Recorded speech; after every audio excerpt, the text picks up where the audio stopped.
Welcome to our video about area monitoring. Let's take a closer look at the Narda Broadband Area Monitor 8059. Here's a picture of the 8059 without the radome.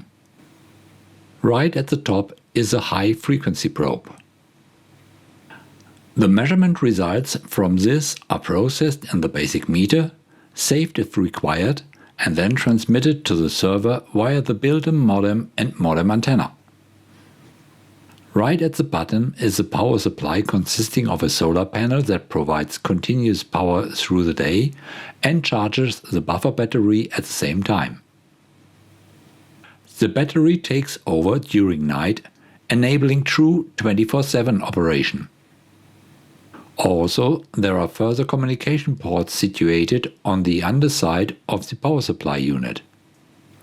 A look into the power supply unit on the left shows the many different communication facilities. The basic meter takes care of the wireless communication, but all the wired services are found here: Ethernet, USB, RS-232, mainly for setting up and maintaining the monitor. The optical connector is particularly important. This allows communications with the monitor without the interfering effects of metal cables. As we know, metallic cables should be avoided if possible when measuring field strength. The basic meter without probe is shown on the right. You can see the two slots, one a micro SD card for the data memory and above it one for the SIM card. On the left is the antenna for the GPS receiver. 3 applications for the 8059. On the left, the standard application. 24/7 operation on rooftops, balconies, etc. thanks to solar panel and buffer battery. In the center, there is a version of the 8059 that has space for a large primary battery. It can be operated up to 8 months fully autonomously without any interfering cable in areas where there is no sunlight available, such as indoors. That's unique for an area monitor. On the right, installation with a magnetic mount on a car roof. This is the same area monitor as the one shown in the center, but now adapted for mobile use. Here, too, there are no interfering field-distorting cables. The optical cable can, of course, be connected to allow the observer in the vehicle to keep an eye on the field strength and to give the driver directions where necessary. And there are 4 variants for the AMB. AMB stands for Area Monitor Broadband, by the way. The main differences are in how the power supply is handled and the communication method used. The power supply can be either battery-driven or from solar energy. Battery operation means that the power supply lasts for up to 8 months of continuous operation from a replaceable commercially available primary cell. This means more than half a year of fully autonomous operation with a continuous supply of measurement data. Operation from solar energy means that the solar cell produces enough power during daylight to ensure continuous operation, as well as to charge up the built-in battery. This then powers the device during the night to enable true 24/7 operation. The monitor will continue operation even if there is an eclipse, or it is cloudy, or even if the solar panel is dirty or covered by snow. Even in complete darkness, the battery will last for 80 days and nights of continuous operation. So these are the 4 different versions of the basic meter. They can all be operated with the probes that will be now described and adapted to the application. Here is a summary of the application for which each probe is best suited. For example, if you want to monitor an Earth station and its satellite communication equipment, the EP1B05 is recommended. If this Earth station also includes links of above 18 GHz, then the next one in the line, the EP0106, is needed. This covers frequencies up to 40 GHz. All 7 of these probes are single-band broadband probes with linear or flat frequency response. The primary display units are volts per meter or amperes per meter. Here is an overview of the multiband and so-called shape probes. All these probes work in the high frequency range.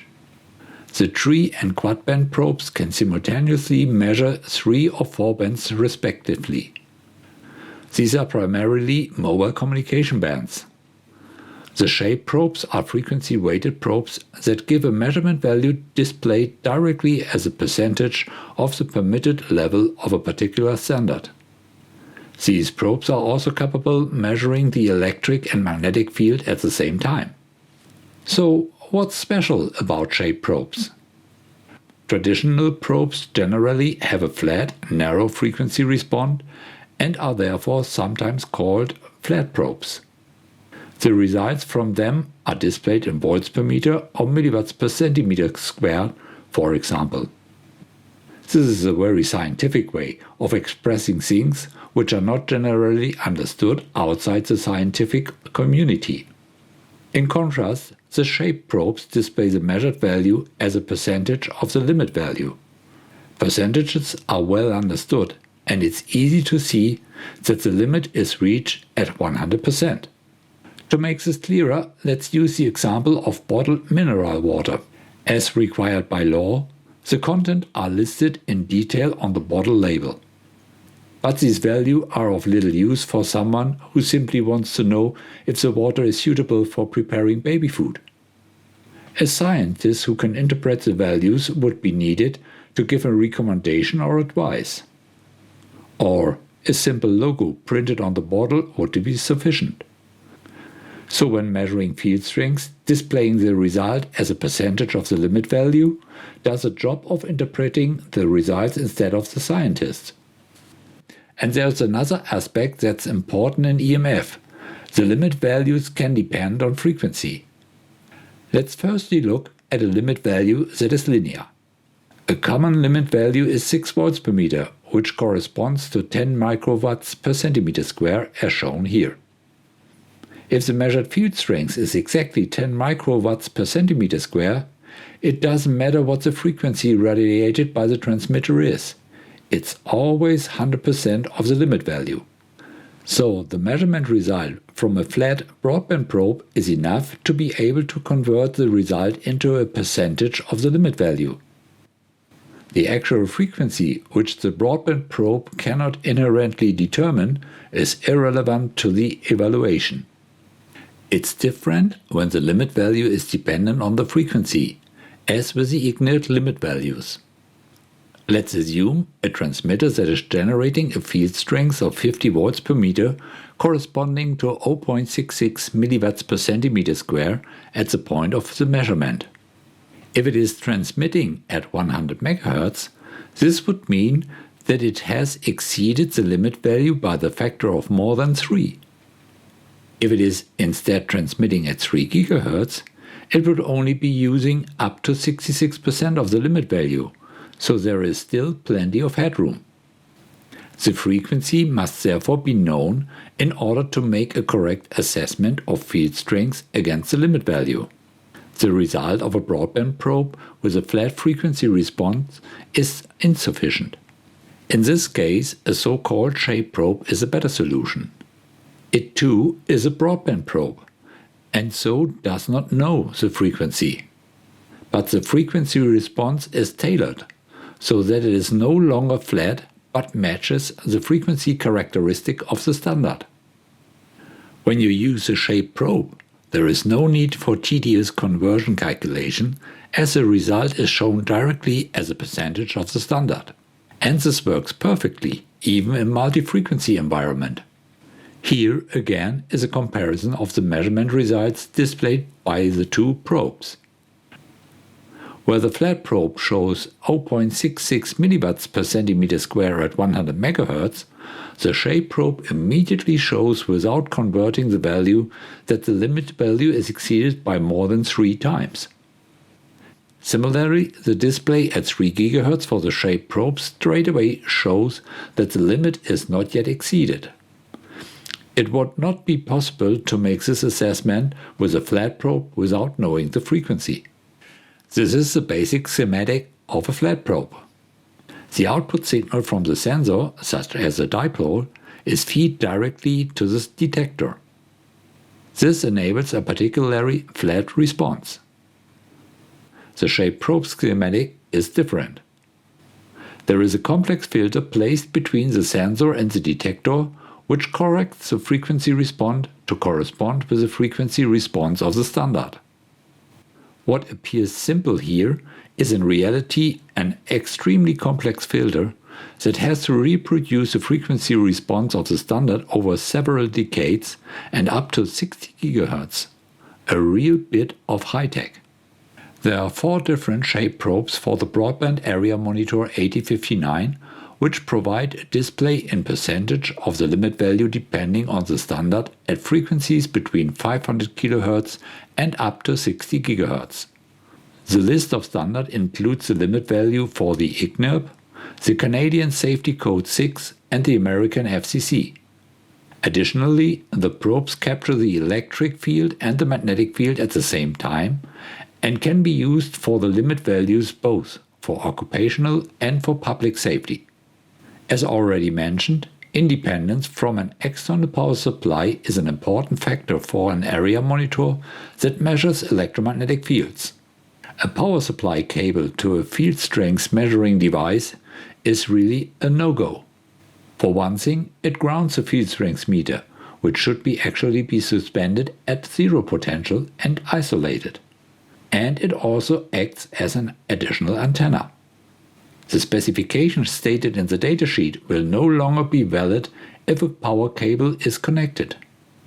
Isotropy and frequency response data then become complete garbage. Also, devices powered by solar energy generally have a much lower power consumption. The ecological footprint is therefore clearly more positive, which should always be the case when environmental factors are being measured. Furthermore, the fully autonomous power supply reduces installation costs as no cable need to be laid. And there are no energy bills either. There is, however, one other important reason why an autonomous power supply is indispensable for such a measuring device. Many area monitors are installed on rooftops and can therefore be struck by lightning.